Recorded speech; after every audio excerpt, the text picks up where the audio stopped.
out the bando.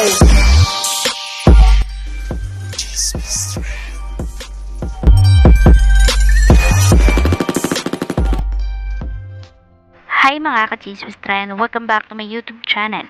Kilala si Rana Harake na hindi nakikisali noon sa mga issue ng Cyril. Ngunit nitong huling breakup nila Zainab at Iskaz Tatli, hindi na ito nakapagpigil.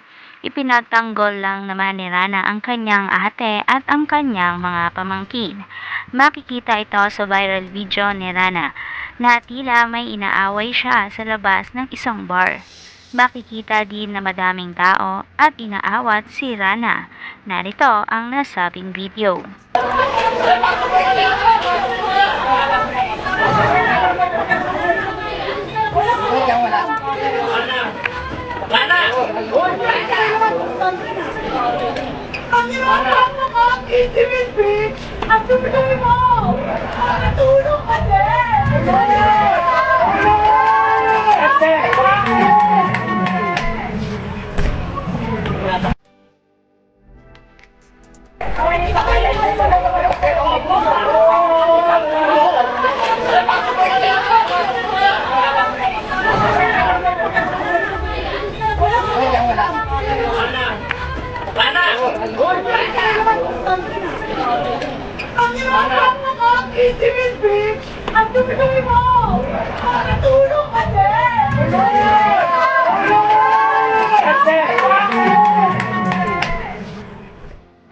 Ayon sa mga fans, ang inaaway daw ni Rana ay ang tinuturong kabit ni Iskaz Tatli na si Ira May Lipata.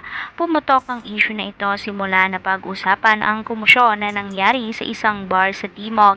Makikita dito na tila may kaaway si Zainab Harake.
Ayon sa mga fans ay tila deserve naman daw ni Ira ang ginawa ni Rana dahil ito ang dahilan kung bakit nasira ang pamilyang binubuo ni Zainab Harake.